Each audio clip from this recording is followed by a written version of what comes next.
Welcome to In Focus with Ijaz Haider. The situation in Afghanistan remains fluid. After the Taliban took over Kabul and former President Ashraf Ghani abdicated, three prominent Afghan politicians have had several rounds of talks with Taliban representatives. These include former President Hamid Karzai, Chairman of the High Council for National Reconciliation, Dr. Abdullah Abdullah, and Hizb-e-Islami leader Gulbuddin Hekmatyar. To this end, they have put together a transition council to negotiate with Taliban leadership for moving towards the next phase of political settlement. According to Talu News, a prominent Afghan news network, Karzai and Abdullah also met Abdur Rahman Mansour, the Taliban's acting governor for Kabul, on Saturday. Abdullah's office said they discussed the security of the citizens of Kabul and reiterated that protecting the life, property, and dignity of the citizens of the capital should be prioritized. Dr. Abdullah is also in talks with Ahmad Massoud, son of slain commander Ahmad Shah Massoud, to work out a settlement between Ahmad Massoud and the Taliban. Ahmad Massoud has said that he would resist the Taliban if the latter do not agree to an inclusive, moderate government. There are also reports of local uprisings. To discuss this further, I am joined by Ambassador Najmuddin, former Foreign Secretary Hamdullah Hamdard, an Afghan journalist, and Zaid Hussain, eminent journalist and author most recently of No Win War, The Paradox of US-Pakistan Relations in Afghanistan's Shadow. Let's get to Mr. Hamdard straight away. He's on the ground. Mr. Hamdard, give us a sense of what the situation in Kabul is. The situation was too bad a couple of days before, and even till now, it has not been normalized, but it is getting better. The Taliban security forces are trying to secure Kabul. There were some lootings on the first days, but now those lootings are not there. And on the Independence Day of Afghanistan, some youths and some civil activists they raised the Afghanistan's national flag. Some were beaten by Taliban and the other were allowed. Like there were kind of different acts from Taliban. But the situation is getting better. The political leaders, Hamid Karzai, Dr. Abdullah, Ustaz Sayyaf, Muslim Yar, and the rest of them with them, they are negotiating with the leaders of Taliban. There have been some meetings with them. The talks are in progress. And also in Panjshir province, there is some resistance. They have been given like 4 hours or so to surrender, or otherwise Taliban will attack Panjshir. But I guess they have reached an agreement, a political agreement, and they will be participating in the inclusive government, which is going to be announced soon by both Taliban and the political leaders. And once the government is announced, everybody will hopefully be happy with that, because now all Afghanistan is controlled by Taliban. So I guess the political leaders and the rest, the ones who are resisting, should also go for the political solution. Besides this, the international community has also announced that nobody, like Russia said, nobody should force or impose democracy or things like that on Afghanistan. The British government has announced their support with conditions. The United States has announced their support with conditions, and they have said that they will recognize the next government, but based on some conditions which they will present to them, and they will negotiate that with the Taliban and the political leaders who will be part of the next government. So Let's see what happens next. Right. It's also the statement that the extended Troika put out. Now, there are statements by some Taliban leaders when they were asked about the actions of some of their fighters on the ground, to which you've also, referred to, in relation to some beatings and the rest of it. And these leaders are on record as having said that these issues will be investigated, and those that are found to have violated the discipline will be punished. Any further news about that, the veracity of these statements? Well, the leaders, the Taliban leaders have said what the nation wanted, and hopefully if they investigate those cases, then people will be happy. They can win the hearts of the people. And once they win the hearts of the people, then whatever the government is, people might accept that. Beside that, the people's demand is to keep the national flag on its place. It should be the national flag of Afghanistan.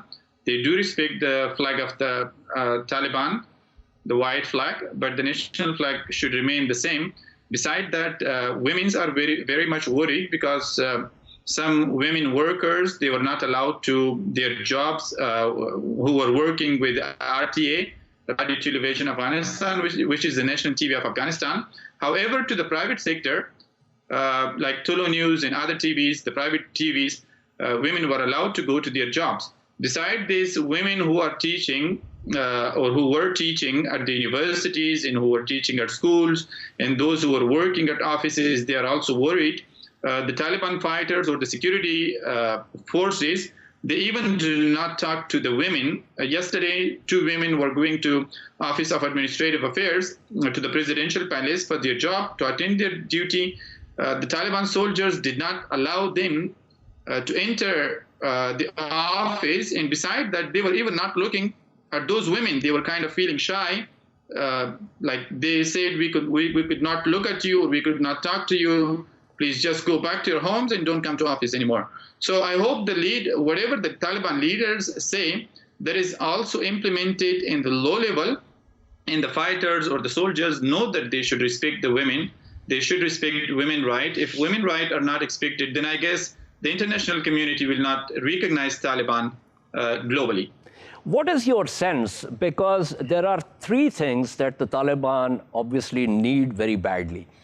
One is international recognition. Obviously, after all this effort, if they don't get that, then that's a strategic loss for them. Secondly, which is allied with this, they also need money for governance, which obviously right now they don't have. And thirdly, there are areas, various areas of other ethnic groups, the Hazaras, the Tajiks, the Uzbeks, and others, where the balance is at best tenuous, and in order to retain that balance, they will have to be inclusive. So given that you have been observing this situation firsthand for so long, do you think that these factors have the weight to actually get the Taliban leadership to understand the importance of moderation and inclusiveness? To your first question, the global recognition, I believe that, first of all, Ashraf Ghani has to come back to Afghanistan to surrender or like to give this authority legally to Taliban or Taliban leadership or to the new government, or he has to... Just hold on, Mr. Alamdar. Mr. Alamdar, to that point, let me add that the Deputy Secretary of State, the U.S. Deputy Secretary of State, Wendy Sherman, 2 or 3 days ago, gave a statement with reference to Mr. Ghani saying that the former president is not an issue anymore. Well, that is the statement by the U.S., but it's not according to the Constitution of Afghanistan. According to the Constitution, this this government has to be transitioned by Ashraf Ghani to Taliban or to any government they want to bring. If there is anything signed between them, that will kind of help them get the global recognition, and this will take place. I'm sure this will take place. The rumors that we hear, it is that Ashraf Ghani will sign something like that, and he will agree to the inclusive government in which all the parties, including Hazara, Uzbek, Pashtun, all the tribes or all the tribal leaders will participate in that, and there will be an inclusive government. So beside this, Taliban will also have to respect the current constitution until the constitution is codified again, or it is changed, or some changes are brought in that. Right. They should respect this constitution. And the lawyer Jarga is held, and they bring changes, or the new government is announced. Okay. There should now, be very quickly, Mr. Alamdar, I also have to get to my guest. Very quickly, you talked about the Afghanistan flag. Now, if we recall, Afghanistan has had different flags at different times. I think there have been at least 5 or 6 changes in the flag. So what's so important about this particular flag? Well, first of all, I guess we cannot compare the people today with the people who were 40 years ago, who did not have any access to technology, who did not have any access to media, who did not had such great awareness of their national values. Now the people are different. If Taliban want to win the hearts of the people, if they want to get the support of the people, they should respect this demand from the nation. This is the whole nation's demand that the national flag should remain in its place. Okay, And right. I want to come to your question you asked regarding the financial support. I guess that the international community should continue their financial support to Afghanistan. Otherwise, Afghanistan, as you said, not only Taliban, but Afghanistan and the people of Afghanistan will be strategically lost, and they will lose this game if they are not financially supported by the international community. As an Afghan, I ask the international community to continue their financial support to Afghanistan, to recognize Afghanistan globally, and not to isolate the people of Afghanistan. They cannot immigrate or they cannot migrate to Pakistan, Iran, and other neighboring countries because the population of Pakistan itself is very much. Iran is the same. They are suffering even from their own population. So we should not be a burden on their shoulders. Right. International community should make Afghanistan a safer place for us, and they should help Afghanistan within Afghanistan. Okay, great, great. Thank you so much, Hamdullah. Hamdard, please stay safe. These are interesting insights straight from the ground. Ambassador Sheikh, with reference to the evolving situation, you heard the reports from the ground with reference to Ahmad Massoud also, with reference to the insecurity, with reference to the issue of the flag. What are your first thoughts about these issues?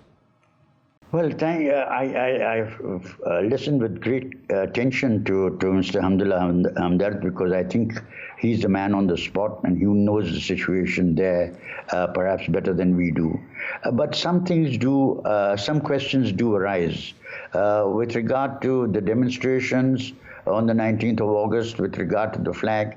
I'm not sure whether these were all activated by emotion for the national flag or by the fact that prices have gone up in Afghanistan.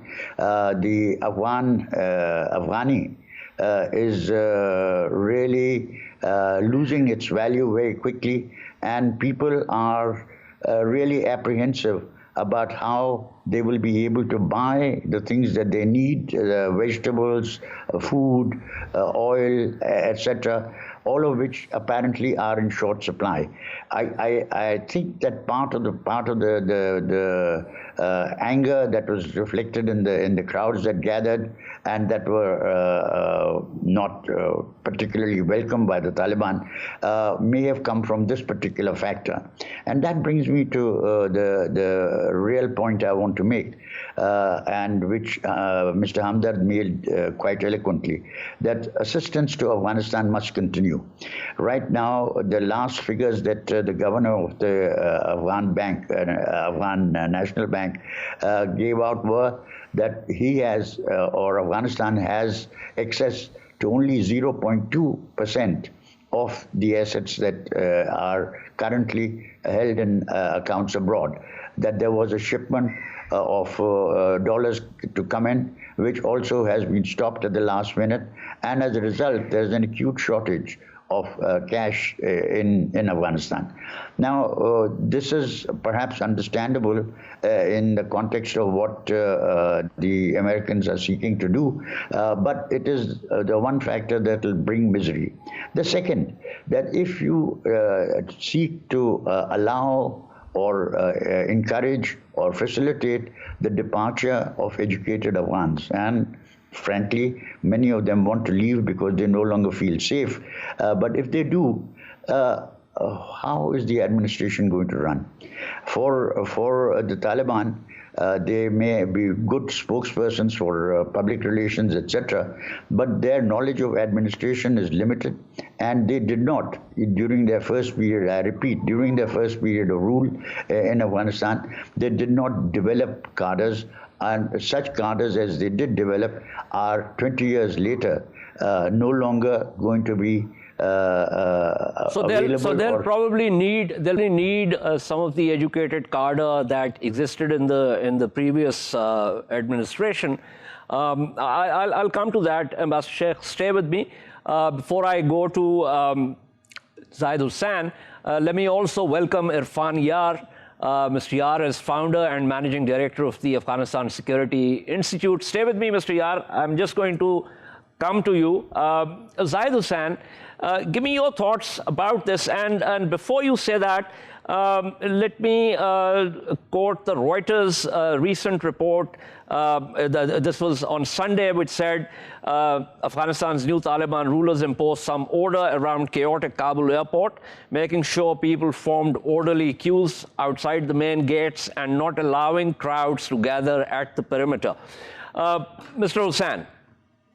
Well, I think Ijaz is correct that it was very easy for the Taliban to come into Kabul and capture the capital. And now, in fact, today are supposed to be controlling the country. But to take over the country or the control of the country is one thing, but to rule or govern the country, particularly Afghanistan, which has been so divided and had been in occupation, foreign occupation for so long. So I think that's going to be a real challenge for Taliban. Well, actually, so far we heard some kind of very positive statement coming out from the Taliban leadership about inclusive government, and also they say that they are not opposed to women working and access to education. But the real problem is that to form an inclusive government, it's itself a very Herculean challenge for anybody in Afghanistan. We have seen actually all those groups and the leader, they have been fighting each other for so long, and to get them together under some kind of intelligent arrangement needs actually some kind of a statesmanship. Whether Taliban have that, it's questionable. But there are also contradiction in what the Taliban have been saying and what they have been practicing. They have saying that there should be an inclusive government and all the section of Afghanistan will participate in that. But at the same time, they have announced restoration of Islamic Emirates, which means actually the old order, and how then is going to help to involve other groups. The second thing about is also what kind of interim arrangement will it be, and what will be the future setup of political setup of Afghanistan. So these are the basic issues we'll be confronting the Taliban now. The other thing about about the social changes, they say that they have changed, and they were not going to impose harsh rule as they did actually in 1990s. But the big question mark is that whether, like one can hear from the top leadership, but at the local level, the local organization, Taliban organization, the fighter who had been in Afghanistan, are they also amenable for any change? And that's a very important question. That's in fact a very important question, and I want to take this to Irfan Yar. Mr. Yar, there is the issue of ideology. We saw a manifestation of that in the 90s, which was literalist and which was harsh and at times very callous also. But then there is, 20 years have passed. There is an entire new generation in Afghanistan. The bulk of the Afghan population is young. They are what I would describe as the digital generation. They use these digital platforms. They are politically conscious. And they also want peace, and they also want to have a place, in terms of participatory democracy. So there is the issue of ideology on the one hand and pragmatism on the other. Do you think, given what the Taliban leaders have said so far, that they will be able to juxtapose one with the other? Well, as you see in the 1990s when the Taliban came, I doubt that they were a rational and a pragmatic, force, because at that time, they were very newly emerged, and most of them were very young students, mostly from madrasas, and those people, so some of the leaders were the remaining of the mujahideen. So at that time, they had no international or global context of what was going on. However, for the last 20 years, they have been watching the development in Afghanistan, and they have been seeing the forces of globalization and everything related to politics. So that have changed them, to a great extent. And the leadership became more rational and more pragmatic, just like any other state actors. However, on the ground level, the Taliban fighter, most of them, I still believe, they know nothing but to wage jihad in the cause of Allah. And, from my experience, when I was interacting with them, one would very easily point out, who they are, what they want. They have no knowledge of, what the leadership was involved in. And if you see, the leadership statements, their interviews, their official comments, it is very, you will find very less words which would not, fall with the democratic leaders. What they say, they are very careful what statements they make, and most of them, sounds very, very pragmatic. So I believe, the leadership is very pragmatic. However, it will take time, to extend their influence to the ground level, to the fighter, who are still not in their control, and they need time and education and actively, engagement with them.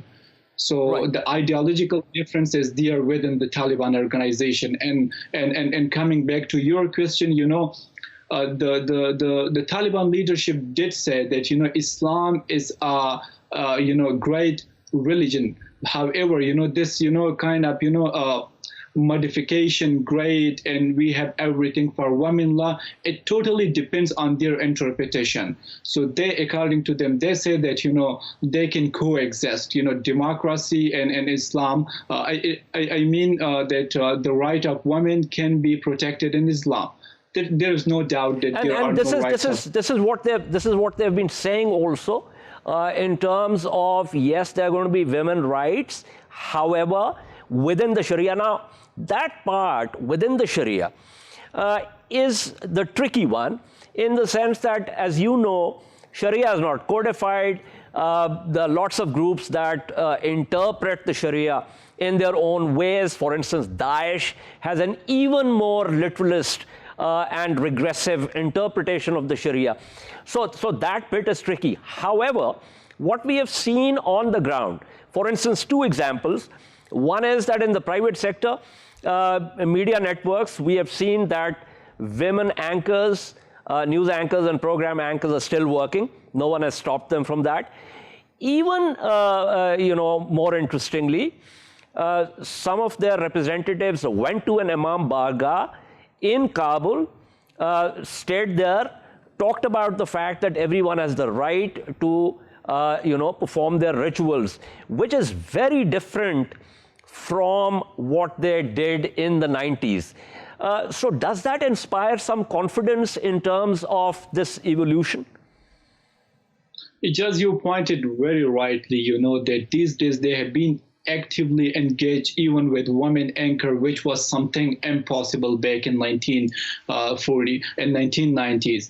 And this change, I believe is again, because of their knowledge, because of their connection with the world, and everybody interpretation of Islam depends on their level of knowledge, on their lifestyle where they live, how well connected they are with the world and the other communities. And once you have those boundaries open, your interpretation, your knowledge, horizon of knowledge expands. But when there were some videos circulating on social media when a Taliban, as approached by a CNN woman, journalist, and what he says, he asked the woman to cover his face and then talk to her. So he was even, feeling uncomfortable talking to a woman, and who he was, a fighter on the ground. So we see these differences again, and again, those people who fight on the ground, they come from nowhere, but from the mountains, who were fighting there for 20 years. So it'll take them, it will take some time before their rough edges are chiseled. I also have to wrap up. Ambassador Sheikh, you heard Hamdullah Hamdard, who's on the ground. Irfan Yar, who obviously as an Afghan, has been watching this situation for a very long time. So their insights are very interesting for those of us who are away from Afghanistan. So this question to you also in terms of the juxtaposition of ideology and pragmatism. Look, I think there are two things that one must bear in mind. That the people that we hear, the representatives of the Taliban that we hear, are now mature enough, have had sufficient exposure to be able to speak in a language which highlights the tolerance and moderation that they are preaching. But obviously, this does not go down to the level of the fighter in the street or in the mountains. It does not go down to what is essentially a very conservative Afghan society. Please remember that 80% of Afghanistan's population is rural in nature. Even those who have migrated to the cities in search of jobs, etc., are essentially still in the same state of mind as prevails in the villages. And that, in there, the status of women and the role that the women play is very different from the one that we are talking about when we speak of scholars, when we talk of robotic teams, absolutely, winning prizes, etc., etc. So we must give them time. So you're also convinced that we need some time before these people can acquire that kind of sensitivity. But Zahid Hussain, adding another issue to this, which is that the Taliban cadres now also have Tajik and Uzbek fighters and commanders. And these are ethnic groups that at one level, in terms of social mobility, have been more upwardly mobile compared to the Pashtun. Do you think that they will also have a salutary impact on how the Taliban, the average Taliban fighter, approaches these issues? So, that has been a conscious policy of Taliban, not for now, but for quite some time, many years, that they should, to making inroads in the northern Afghanistan, where other ethnic groups are populated. They basically, and it has been actually like going on to 5-6 years. That's one of the reasons why Taliban had been able to take over northern Afghanistan so easily. Actually, those areas which were not under their control even in 1990s, they were the first to fall, Taliban. Now that, yes, composition of leadership, council has changed dramatically over the years. And now it used to be completely dominated by Pashtun, but now we have seen actually... So you think that this will impact? Will have also a cultural impact, because in fact that's a very important point. I'm sorry I'm rushing this because I've almost run out of time. So very quickly, Irfan Yar, this question to you also: how the non-Pashtun Taliban cadres are going to impact, and secondly about these local uprisings, especially with reference to what Amrullah Saleh said and Ahmad Masood, with whom the Taliban are negotiating.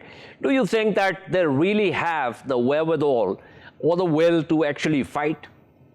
Well, during the insurgency period, the Taliban, especially for the last 10 years, have opened their arms wide to the non-Pashtun, ethnic groups of Afghanistan, and they have recruited a number of leaders, from non-Pashtun community and their high-level leadership, which has, strengthened their position rather than making them, a weak force, because the Taliban claim that they are not just a militant force, but, a proper political organization where they represent, the whole Afghan and not just Pashtuns, and this have brought people, like non-ethnic fights and resources, which will further enhance their strength.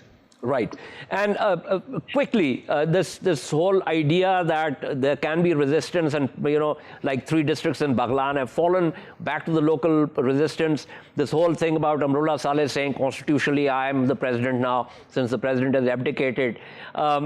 Is this should we take this seriously, or is just a flash in the pan?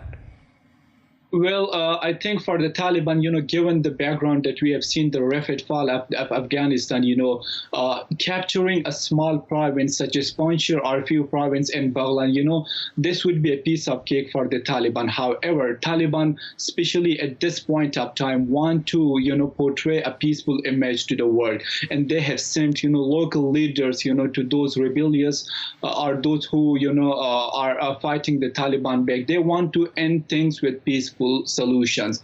So they'd rather like to have a deal instead of having to fight it out, because that obviously impacts their image at a broader level. Thank you so much to Ambassador Najmuddin Sheikh, Zahid Hussain, Irfan Yar for their insights. We shall take a short break and return to discuss U.S.-China relations. Stay with us.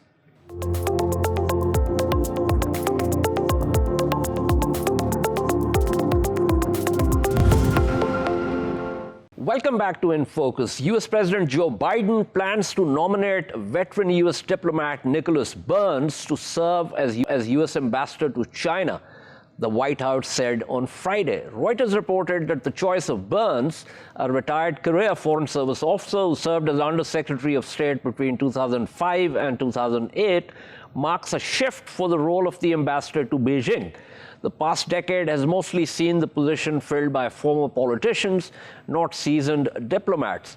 The United States and China, the world's #1 and #2 economies, are at odds over issues across the board, including trade, technology, the coronavirus, Taiwan, and Chinese military activities in what the U.S. describes as the disputed South China Sea, with each accusing the other of deliberately provocative behavior. So what exactly can Burns do? If confirmed, he will also be dealing with the fallout of U.S. withdrawal from Afghanistan and China's potential role in that country. To discuss this, I'm joined by Dr. Elizabeth Laris, Professor and Department Chair, Political Science and International Affairs at the University of Virginia, and Aina Tangen, a politics and economic affairs commentator based in Beijing. Let me begin with Professor Laris. Professor Laris, this is kind of interesting because when a president or a prime minister moves from a career diplomat to a politician or someone else and places him or her as the ambassador, the general sense is that they want a different kind of relationship, and also for the politician being part of the prime minister's or the president's team has more influence and has doesn't necessarily need to go through bureaucratic sort of, grooves in order to get things done. With Burns, if he is confirmed, it seems that Washington wants to have a very bureaucratic, pro-pharma kind of relations between China and the United States. Is that sense correct, or is Burns going to be more innovative? Generally, presidents will select a politician who is close to them, or honestly, very often, a big donor to their campaign, a big supporter, as a reward to that loyalty, but also to indicate to the foreign country that that person is close to the president and has the president's ear. So the president is sending over someone very important who has a straight line back to the president, indicating the importance of the bilateral relationship between the United States and that foreign country.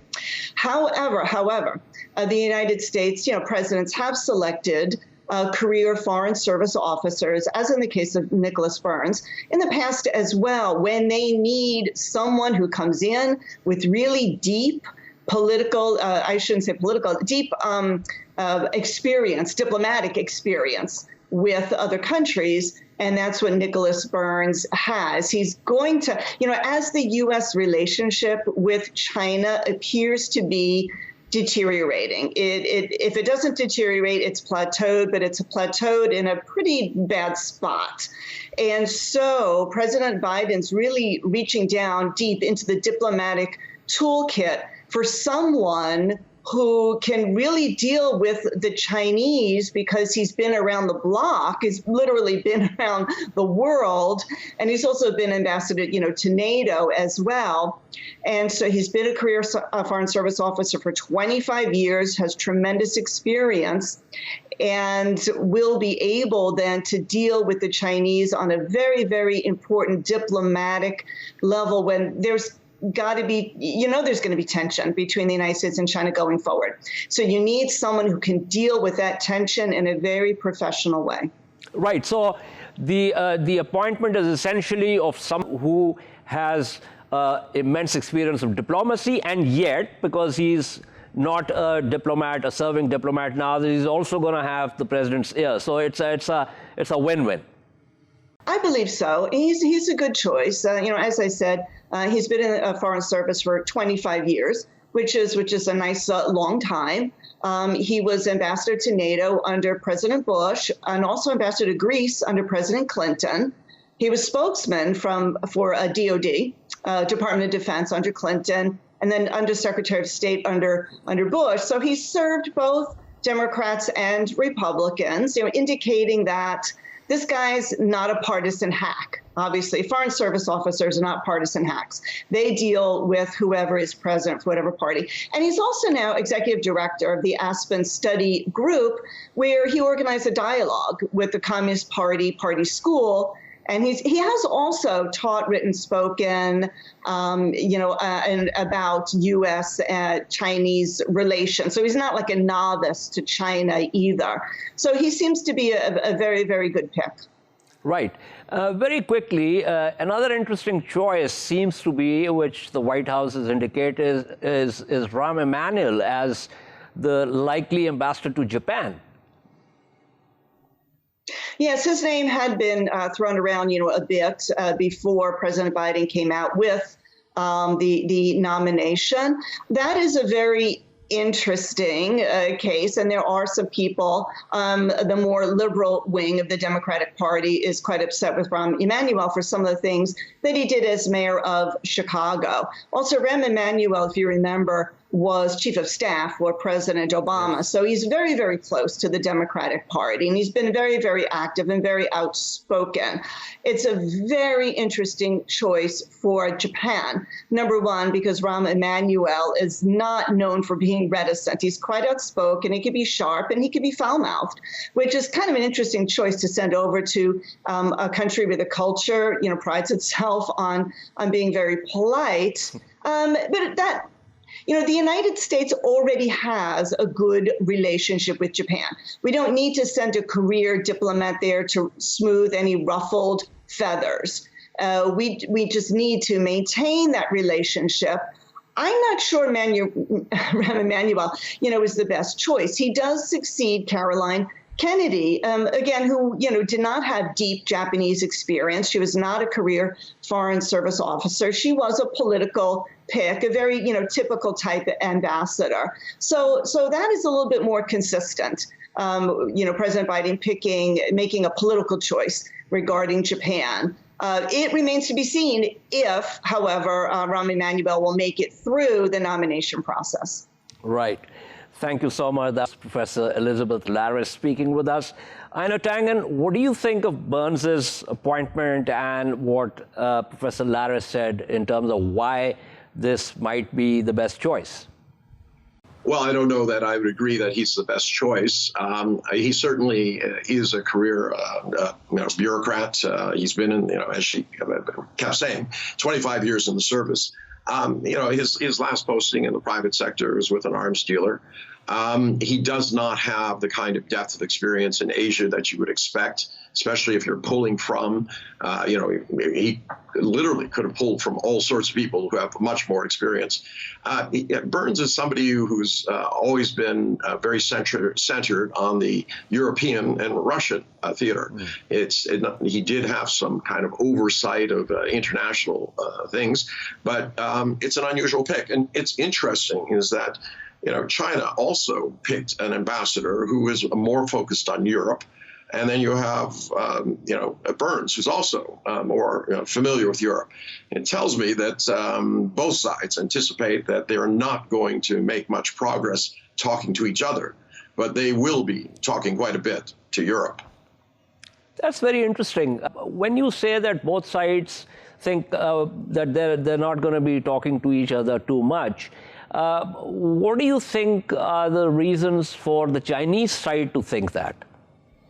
Well, quite frankly, I mean, a daily barrage of negative stories, attacks on Chinese companies, everything that China does is wrong. There's no acknowledgement that the U.S. has completely flubbed the COVID response. As you can see in China, they have, especially in the last couple of weeks, taken a very, very strong line on pushing their kind of socialist agenda. And they're not interested in anybody else's criticisms. They're acting to make sure that children aren't addicted to these violent, video games. Education doesn't become like South Korea and Japan. And that these big behemoths, these large tech titans, do not start taxing people as opposed to competing for their business. So I'm just getting a sense from you that Beijing now, at least in the short term, I don't know about the medium and long term, but at least in the short term, thinks that it'll be difficult to bring the relations back on an even keel. And so Beijing is not prepared to invest too much in that?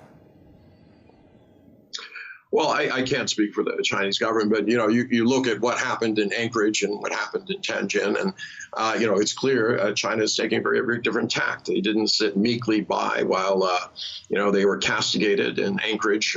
They fired back. And then in Tianjin, very unusually, they inserted their own agenda just prior to the meeting to make sure that the agenda was not going to be dominated by what they expected.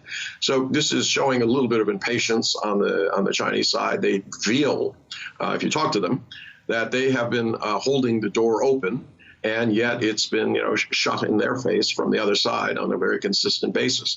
There's my own personal opinion is that Joe Biden is looking very, very much at the next set of elections, and that everything is being sacrificed to that he feels very strongly that he has to address his domestic issues, and that the international ones will have to wait until he has a firm majority. He senses he has a chance because Donald Trump is having a heavy hand in picking the Republican side, which means in the Democratic side, they believe they can defeat those individuals because of the shenanigans that have been going on for some time.